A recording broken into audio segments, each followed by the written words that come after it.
Care as one has picked a niche and has decided to serve it well.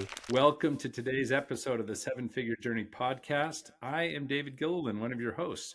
We've got the privilege of having Chaudhary with us from Care is One. We're just so delighted to have you on, Paras. Thank you for joining the show. Thank you so much, David. The pleasure is all mine. I just love talking with entrepreneurs. First of all, we are entrepreneurs ourselves, and we've got a community of people who are building things and growing stuff, and not just starting. We've all passed the $1 million mark, right? We're all at this place, and there's some rough little spots in there. So I'd like to first hear from you. How did you get started? Tell us just a like the elevator pitch on the business and how you got started in the first place. Okay. Essentially, I'm here representing Keras One, and Keras One is primarily a hiring solution for caregiving agencies to find caregivers through us. Right now, caregiving agencies don't have a good way to discover or find leads for caregivers. They use Indeed or ZipRecruiter. Us at Keras One, we give a 7 to 8 times better conversion rate than any of those solutions because Care as One has picked a niche and has decided to serve it well, which is of caregiving. So we are a professional social network of 60 to 70,000 members now, a majority of who are caregivers and are looking for work. And our paying customers are agencies who uh, we are subscription. We have a subscription based model, and they pay us to find them good caregivers.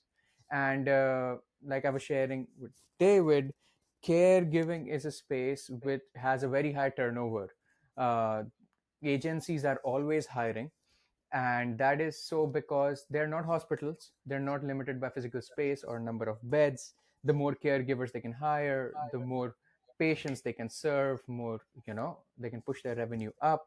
So this is important because this is how we reached or got started with Care as One.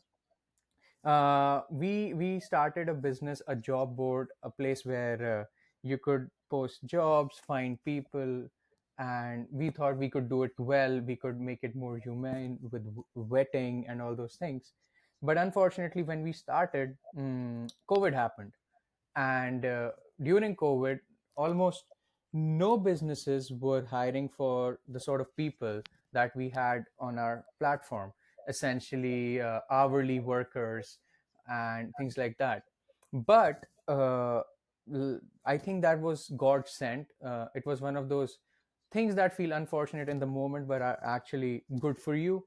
So there was one industry that was still hiring, and actually hiring at a very high pace, and that was of caregiving, home care. People were all, huddled up in their houses.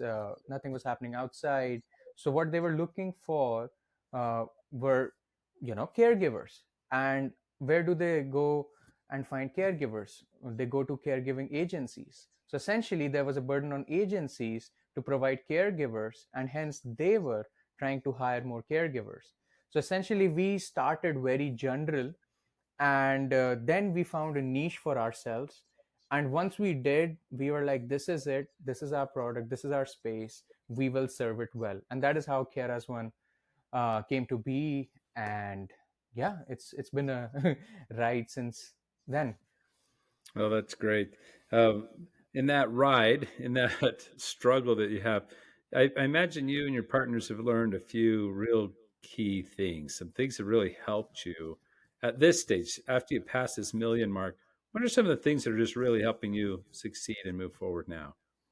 Yeah, so I think one of the main things that we have learned, and honestly, we keep learning it again and again, and that is trying to stay lean and mean. There are times when we have cash surplus, and we want to, of course, invest it back into the business.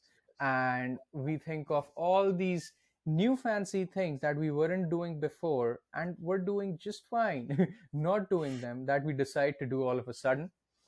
Hired that new guy who says he's a specialist in that one field. We never needed them before. Suddenly we get the cash, we need them. Maybe let's try it out. We try it out, and we learned the hard way that yeah, we didn't really need him. This has happened in terms of getting a marketing specialist or something like that, or someone who says that there's this marketing whiz, things like that. And so yeah, that is something that we need to keep in mind.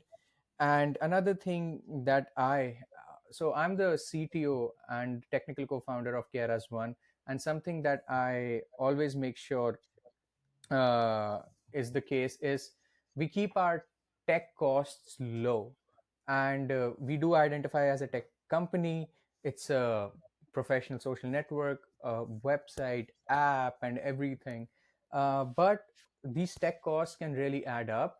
So one of the things that I make sure doesn't happen and doesn't bite us back is keeping the tech costs low, which includes me personally building a team in India, and managing all the tasks and everything with them in what is the Indian hours, which is late night hours for me, who's in America.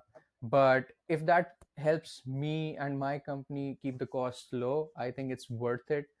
And yeah, I think it brings with it its own challenges, which we can discuss about more.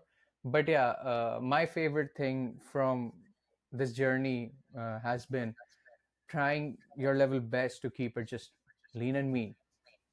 Nice. Yeah. So, I mean, I heard the nuggets. One is don't just go buy the things you want or Mm-hmm. the things you think might be nice. Mm-hmm. Stick to investing in the things that you have to have. Yeah, and that work, right? Yeah. Yeah.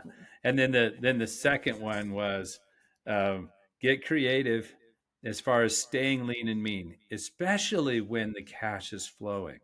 That's Mm-hmm. a good time to keep the discipline because a lot of us get lazy and it Mm-hmm. takes a downturn in the market for us to get back to our roots, get our business model aligned right, and then we can kind of move forward. And yours is at a pretty high cost. I mean, you've got to be a 9.5 hour difference from New Exactly. York to India, right? Exactly. That is not an easy time shift to manage that team Mm. as you're looking at it. So thank you first of all for sharing that. And I imagine that brings up some real challenges for you to get that because your tech team is core to your success, and they're quite a distance away. What sort of trouble? What sort of challenges has that brought for you? What would you like to talk about that we could look at together and perhaps help some of our listeners too?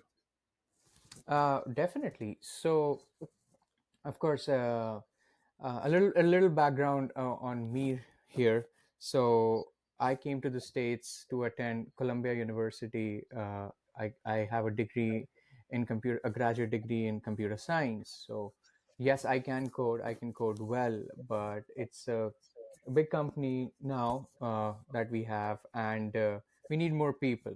There's a website. There are two apps for Android, for Apple, and we need people to maintain that, and keep it updated. And we are always pushing out updates. We are a growing company, so yeah, there was a need for more engineers. And when that happened, I thought, let's get some folks from India.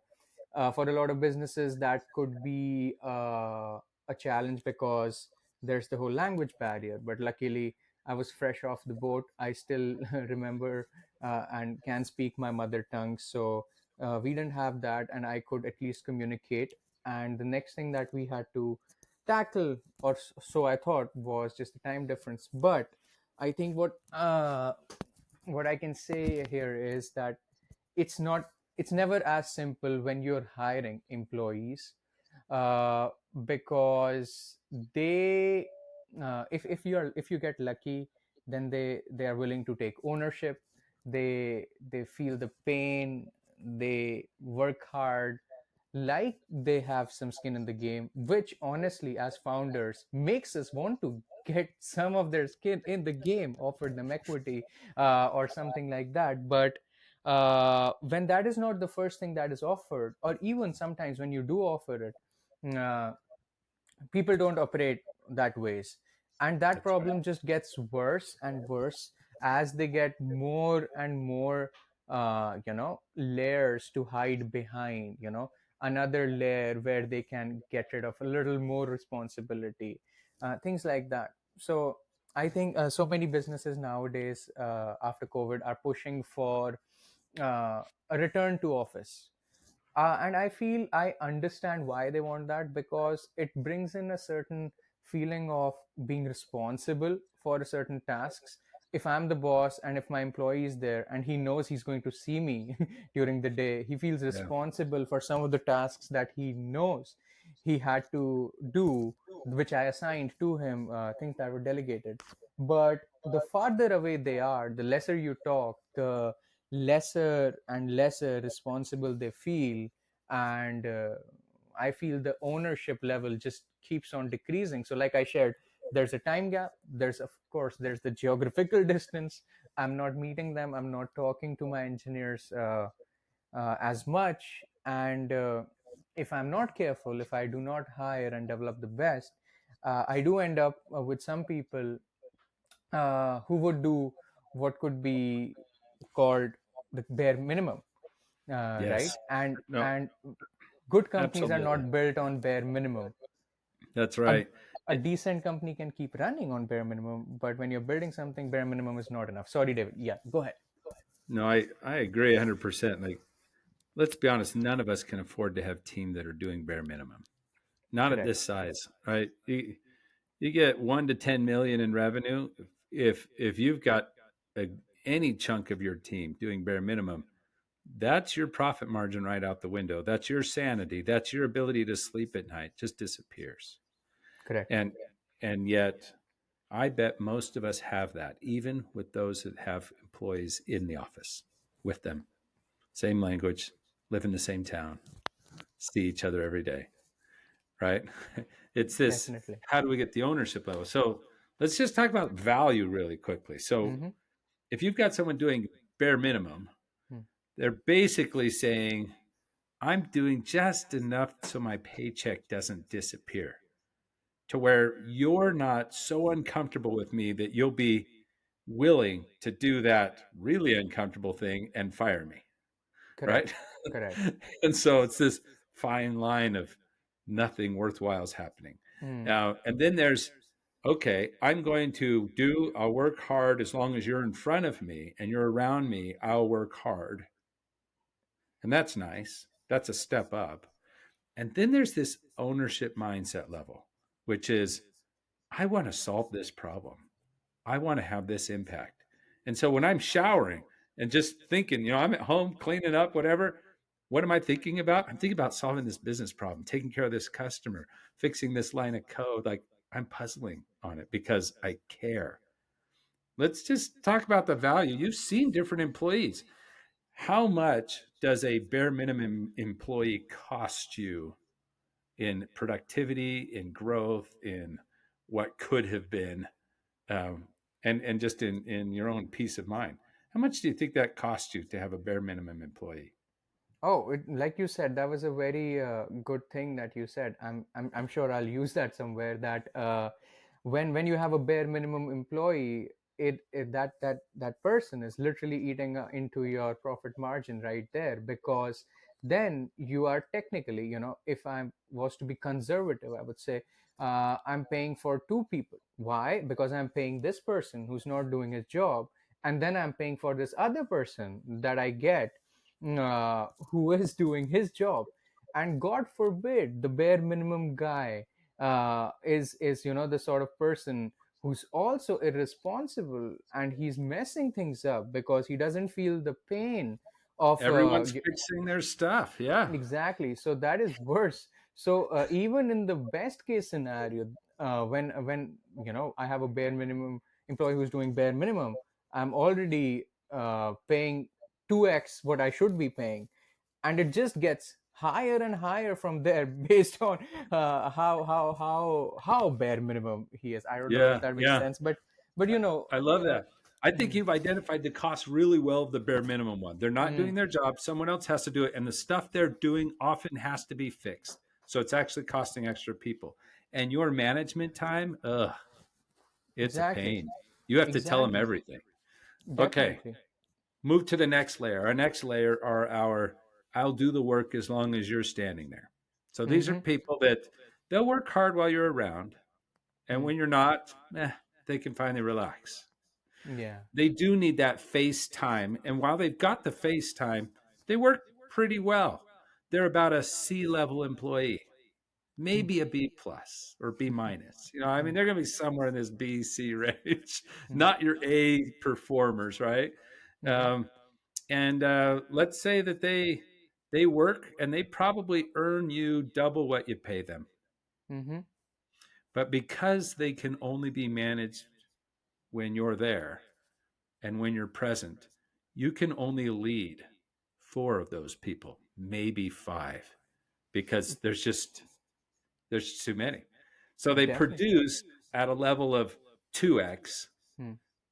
and your management is such that you're half as effective in leading, Correct. right? Correct. So now we get our A players. What are they worth?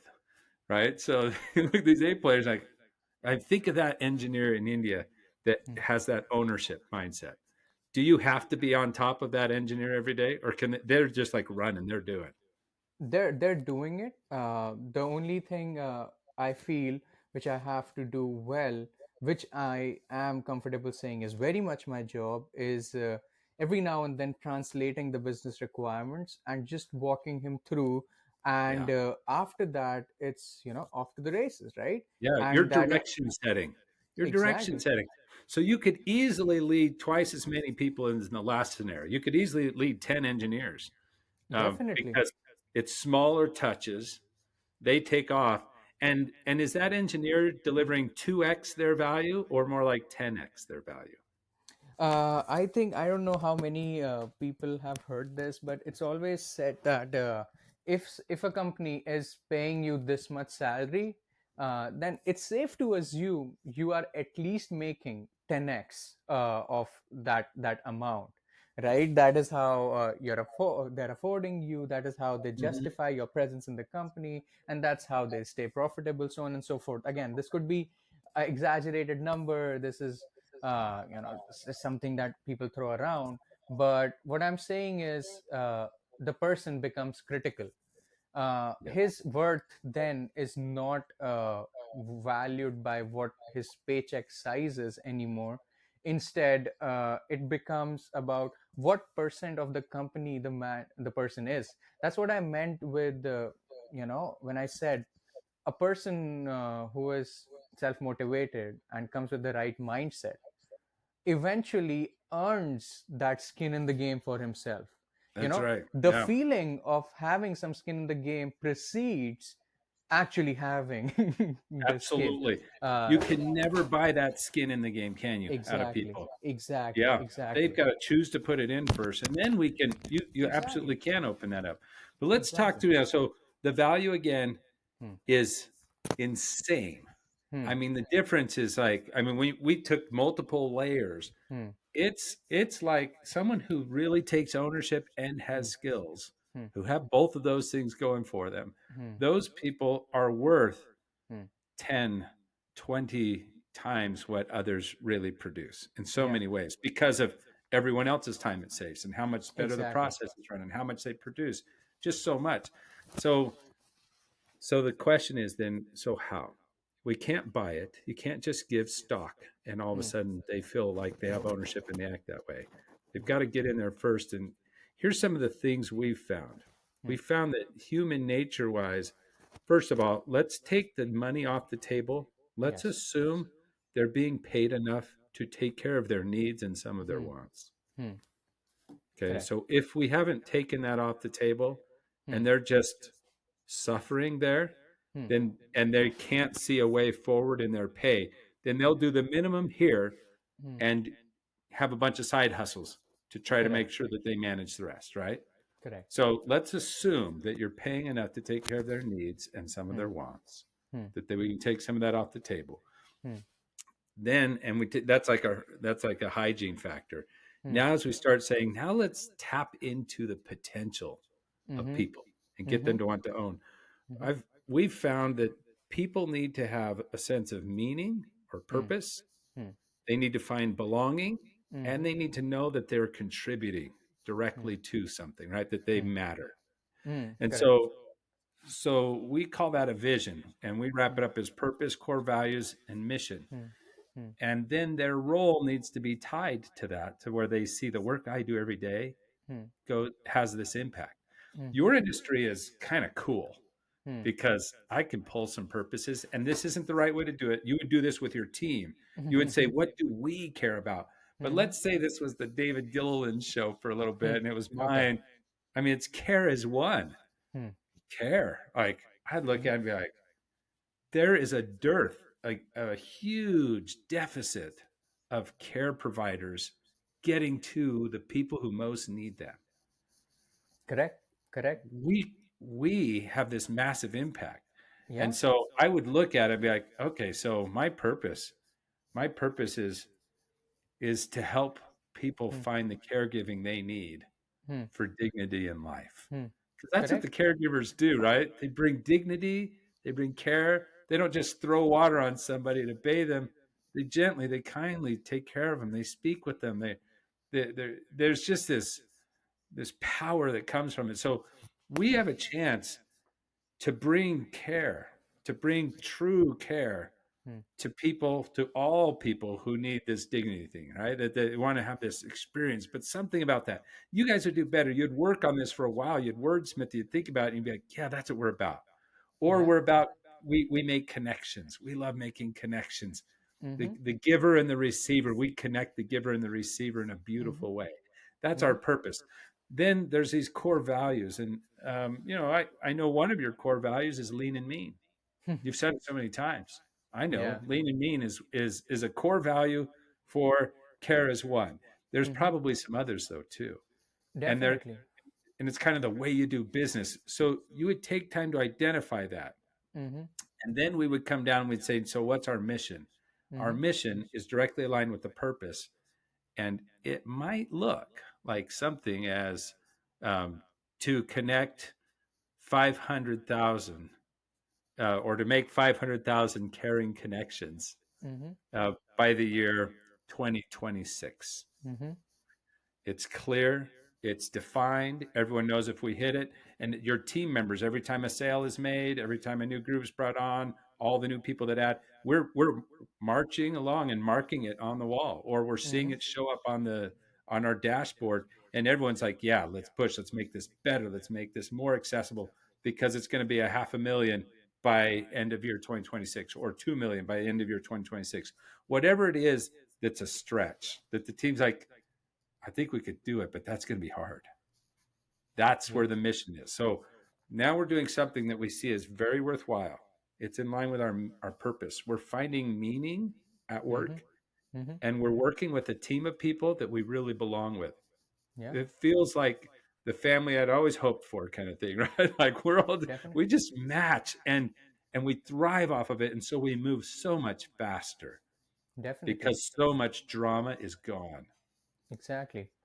And one of your values, because again, you've said it and you've leaned into it, Mm. I bet it actually is, we own it. Mm-hmm. Yeah, definitely. It Right. is. It and is. so and so we wouldn't hire anyone that Mm. didn't lean into that and show us how much they own everywhere they've ever been, how they go Correct. above and beyond, how they think like an owner in what they do. That Correct. we hire, lead, and fire according to these values and that vision, that mission and purpose that we have. Those are some key things first to put in, and then we talk about it all the time. Mm-hmm. We coach people to it. If they Mm-hmm. can't live it, we move them on quickly. Mm-hmm. Correct. And imagine when someone looks at an ad and they're like, I'm an engineer.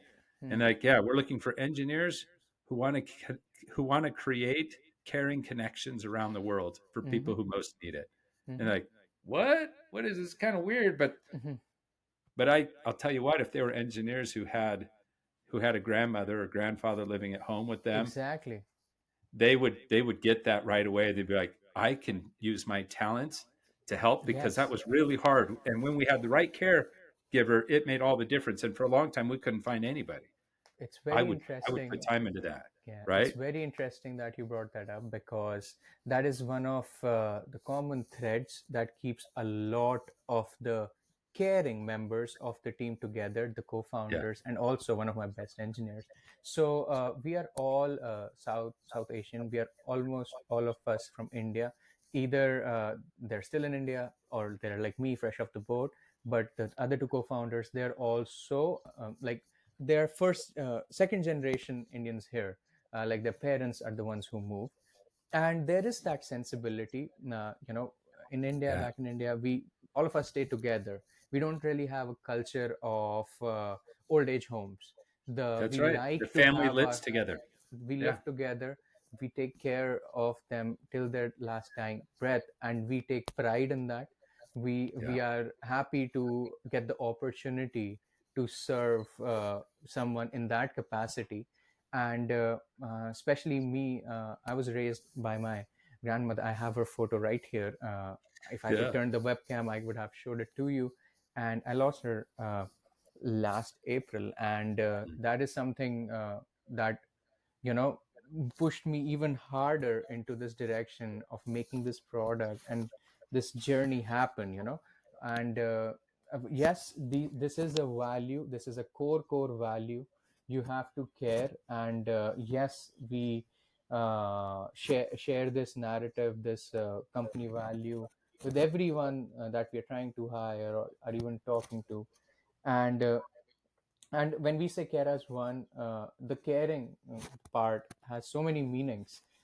You yeah. have to care, yes, for your community, for your elders, and but also you have to care in general. You have to be that person who's empathetic, and I feel that is what is important. When you are an empathetic person, it transcends, or goes beyond these small fears. If you're empathetic, you are empathetic.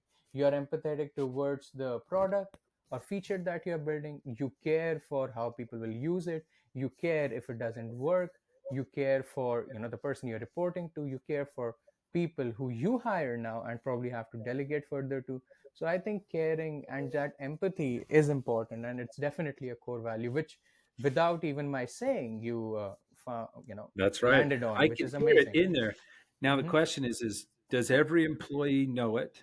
Do they Mm-hmm. know that they don't that the bare minimum to stay on the team is Hmm. to be all in on those values in everything Hmm. they do? Hmm. That is the new bare minimum. Hmm. And are they excited about it? And so Hmm. daily you can bring that back to them. Daily you can coach them that way instead of just, hey, I'm just beating you up over the CAC, which the Hmm. cost of client acquisition cost matters, Correct. and we're going to be all about that. But how do we do this in a way that shows ownership? Mm-hmm. How do you do this in a way that shows that you care? How do Correct. you do this right? And so that we're getting them to solve the business problems in line with the values. What they're going to hear is Paras is serious about this. It's not just the bottom line. Mm-hmm. He cares about this purpose. He cares about these values and this mission. I can too. And and so that's one of the first keys. Get ownership by tapping into what they're naturally motivated by already, Mm-hmm. by what they care about, and show them daily how it ties back to what they care about, to their daily work. So, time wise, whew, we're there. I wish we could dive in more. Um, Paras, how do people contact you if they want to either follow you or, perhaps even use you guys to get a caregiver? So definitely find us and our website at careas1.com. careasone.com.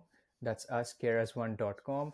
If you want your businesses to get some technical advice or just want to get in touch with me personally, you can find me on LinkedIn at Paras VC98, PARAS VC98. That's my handle. I'm Paras Chaudhary. Thank you so much, David, for this opportunity. It was a pleasure.